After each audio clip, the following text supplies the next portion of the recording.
नमस्कार दोस्तों, study RJ25 के यूट्यूब चैनल पर आपका हार्दिक स्वागत है। अपन बात कर रहे थे आज मौलिक अधिकारों की। आपके बीच नया टॉपिक है, वह है मौलिक अधिकारों की बात करेंगे आपके बीच। ठीक है, इनकी बात करेंगे कहाँ से लिया गया है, कौन से अनुच्छेद में है, कौन से भाग में है, क्या कहा जाता है, कितने मौलिक अधिकार हैं। ठीक है, आइए। मौलिक अधिकारों को संयुक्त राज्य अमेरिका से लिया गया है। कहाँ से लिया गया है दोस्तों? संयुक्त राज्य अमेरिका से लिया गया है। सेकंड चीज, मौलिक अधिकार भाग 3 में आते हैं, जो अनुच्छेद 12 से और 35 तक चलते हैं। जो अनुच्छेद 12 से और 35 तक चलते हैं। मौलिक अधिकारों को भारतीय संविधान का मैग्ना कार्टा कहा जाता है। क्या कहा जाता है दोस्तों? मैग्ना कार्टा कहा जाता है भारतीय संविधान का मौलिक अधिकारों को। ठीक है, एक था दोस्तों अपने पास संपत्ति का अधिकार। इस संपत्ति का अधिकार को मौलिक अधिकार से हटाकर और कानूनी अधिकार में शामिल कर दिया गया है। और इसको कब करा गया था दोस्तों? इसको करा गया था 44वें संविधान संशोधन 1978 के तहत। 44वें संविधान संशोधन 1978 के तहत संपत्ति के अधिकार को हटाकर मौलिक अधिकार के रूप में बना दिया गया है। ठीक है दोस्तों, और इसे कहाँ पे जोड़ा गया है? 300A में जोड़ा गया है। ठीक है दोस्तों, बात करते हैं समानता का अधिकार की। किसकी बात करते हैं दोस्तों? समानता के अधिकार की बात करते हैं अपन। आइए, अपना 6 मूल कर्तव्य है, अधिकार है, उनको देखेंगे। पहला अपना अधिकार है समानता का अधिकार, यानी कि अपन से कोई भी किसी प्रकार का भेदभाव ना करे, वो है अपना समानता का अधिकार। और समानता का अधिकार है अपना अनुच्छेद 14 से लेकर अनुच्छेद 18 तक। कहाँ तक है दोस्तों? अनुच्छेद 14 से लेकर अनुच्छेद 18 तक। ठीक है, यानी कि सभी के लिए समान है। देखें, अनुच्छेद 14 में विधि के समक्ष समानता, यानी कि कानून के समान सब एक समान है। कानून के सामने सब एक समान है तथा राज्य सभी व्यक्तियों के लिए एक समान कानून बनाएगा तथा उन पर समान लागू करेगा। ये नहीं कि कोई व्यक्ति कौन सी समाज का जा रहा है, कोई व्यक्ति कौन सी समाज का जा रहा है, कि ये मेरा व्यक्ति है और ये मेरा व्यक्ति है। उनके लिए सब समान है, तो उनको न्यायालय सबको समान नज़र से देखता है। तो आप देखोगे कि ये कौन सा हो जाएगा? विधि के समक्ष समानता का अधिकार।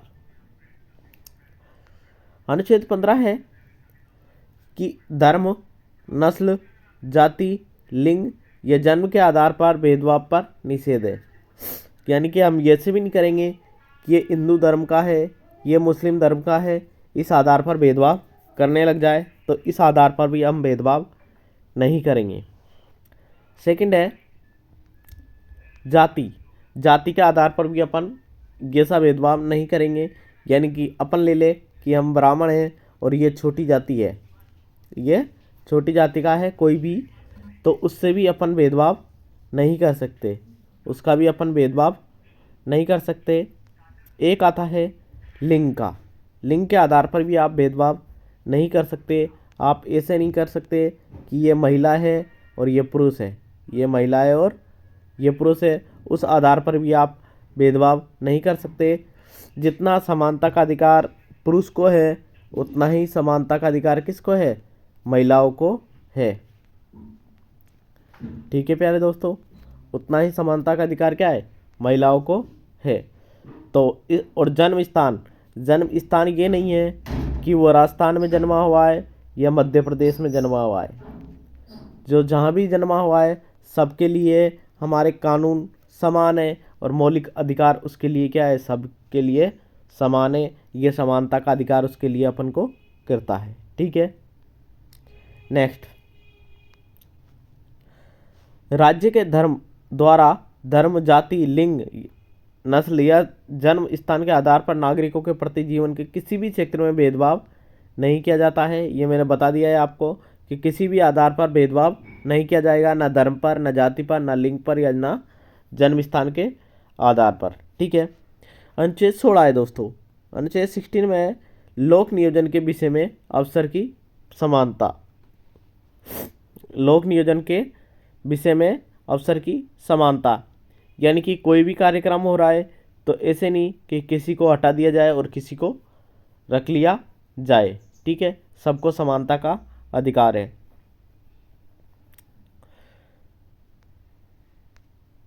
देखो, लोक नियोजन से संबंधित विषयों में सभी नागरिकों के लिए अवसर की प्रधानता समानता होगी, अपवाद है एक आरक्षण को छोड़कर। आरक्षण में अपन देखते हैं कि SC ST वालों को क्या है, आरक्षण है, और OBC वालों को आरक्षण नहीं है, तो उसको छोड़ के और बाकी सभी चीज़ों में क्या है, समानता है। ठीक है, नेक्स्ट दूसरा मौलिक अधिकार आता है दोस्तों, स्वतंत्रता का अधिकार। कौन सा आता है?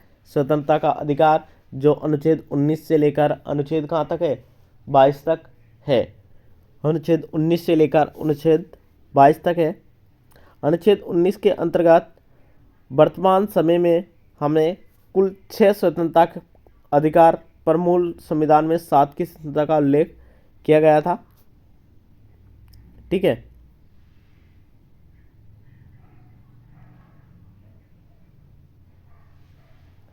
देखिए,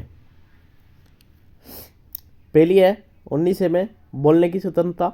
आप कहीं भी कुछ भी बोल सकते हो। अब शब्द के अलावा आप सब जगह बोल सकते हो। आप ये नहीं कि उस जगह पे नहीं बोल सकते, हर जगह पे आप बोल सकते हो। सभा करने की स्वतंत्रता है, आप कोई सी भी जगह आप सभा कर सकते हो, भीड़ इकट्ठी कर सकते हो, आप वहाँ पे आपकी सभा इकट्ठी कर सकते हो। संगठन बनाने की, या आप संगठन बना सकते हो, आप संगठन में भाग ले सकते हो, दोनों।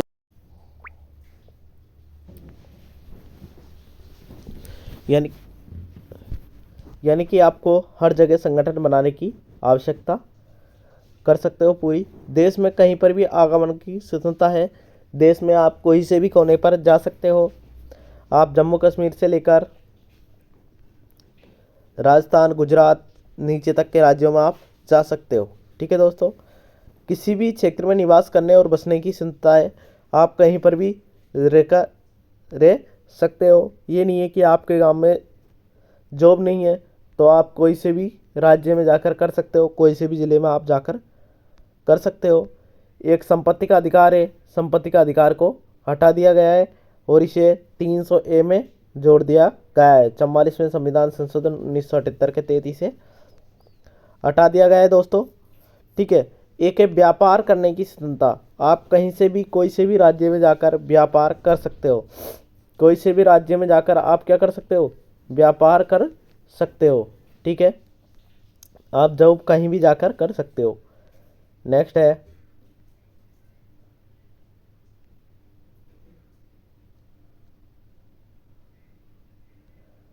अनुच्छेद 20। ठीक है, अनुच्छेद 20 है दोष सिद्धि के संबंध में आरक्षण।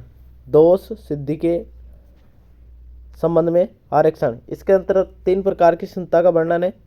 एक, अपराध की एक सजा। अपराध करते समय जो कानून बना है उसी के तहत सजा, और खुद के खिलाफ गवाही देने के लिए बाध्य नहीं किया जा सकता। यानी कि एक सिस्टम है, यानी कि एक जो आपने अपराध किया है और जो दोष आपके प्रति सिद्ध हो गया है उसी के लिए आपको क्या मिलेगी, सजा मिलेगी। अपराध करते टाइम, अपराध करते समय जो कानून बना हुआ था उसी की तहत आपको सजा दी जाएगी, और खुद के खिलाफ आपको गवाही देने के लिए बाध्य नहीं किया जा सकता। खुद के खिलाफ आपको गवाही देने के लिए बाध्य नहीं किया जा सकता कि आप ही दोषी आदमी हो, इसके लिए आपको बाध्य कभी नहीं किया जा सकता है। ठीक है, इसके अंतर्गत सभी व्यक्तियों को कानूनी सीमा के अंदर जीवन जीने का अधिकार है। अनुच्छेद 21 प्राण एवं दैहिक स्वतंत्रता। कानूनी सीमा के अंदर जीवन जीने का अधिकार है। किसी व्यक्ति के जीवन जीने का अधिकार नहीं छीना जा सकता। यानी कि जीवन जीने का अधिकार किसी का भी नहीं छीना जा सकता है। यानी कि कोई मान लो 65 एज का हो गया, बुढ़ा हो गया, अब उसको चाहें कि इसकी सेवा कौन करेगा, इसको मार दिया जाए, और वो जीना चाह रहा है तो उसको हम मार नहीं सकते, यानी कि बहुत से अपन देखते हैं कि बहुत बेटे अपने माँ बाप से दुखी हो जाते हैं, तो वो उनको क्या चाहते हैं, मारना चाहते हैं, तो उनको वो मार नहीं सकते जब तक कि उनके माँ बाप चाहे ना। ठीक है, ऐसा कभी नहीं कर सकते। अनुच्छेद 21A, अनुच्छेद 21A में है शिक्षा का अधिकार। क्या है दोस्तों, शिक्षा का अधिकार, यानी कि 86 में संविधान संशोधन 2002 के अंतर्गत 6 से 14 वर्ष के आयु के समस्त बच्चों को शिक्षा दिलाना अनिवार्य कर दिया गया है। ठीक है दोस्तों, अपन बात करेंगे तीसरा मौलिक अधिकार है शोषण के विरुद्ध अधिकार। शोषण के विरुद्ध अधिकार है, यह अनुच्छेद 23 से लेकर कहाँ है, अनुच्छेद 24 तक है।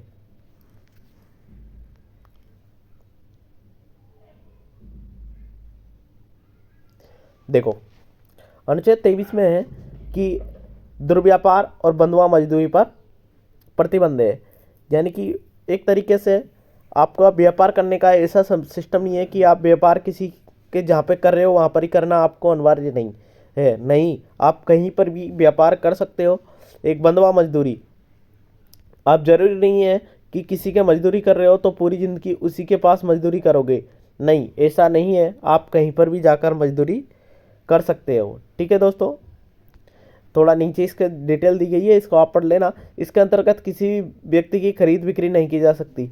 यानी कि आप चाहें कि कोई जैसे अंगों का बिक्री करने लग जाए तो अंगों की बिक्री भी नहीं हो सकती, और ना कोई मजदूर की बिक्री हो सकती। जैसे किसी को मजदूर चाहिए और कोई गरीब आदमी है तो वो कह दे कि आप मेरे सदस्यों को खरीद के ले जाओ और इनसे कितना भी काम करवाया जाए, तो इस पर भी रोक लगाई गई है।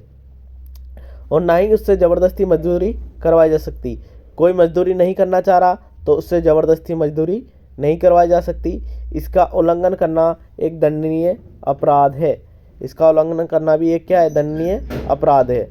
अनुच्छेद है 24, बाल नियोजन पर प्रतिबंध। अनुच्छेद 24 में क्या है, बाल नियोजन पर प्रतिबंध। 14 वर्ष से कम आयु वाले किसी भी बच्चे को कारखाना, खाद्यान्नों या अन्य जोखिम भरे कामों पर नियुक्त नहीं किया जा सकता। यानी कि जोखिम भरे कामों पर किसी भी बच्चों को, 14 वर्ष से छोटे बच्चों को नियुक्त नहीं किया जा सकता है। ठीक है दोस्तों, अगर सेशन थोड़ा सा भी अच्छा लगा हो तो एक काम बनता है, लाइक और शेयर। लाइक और शेयर अगर मेहनत अच्छी लग रही हो तो कर देना दोस्तों। ओके, जब तक के लिए थैंक यू फॉर वॉचिंग।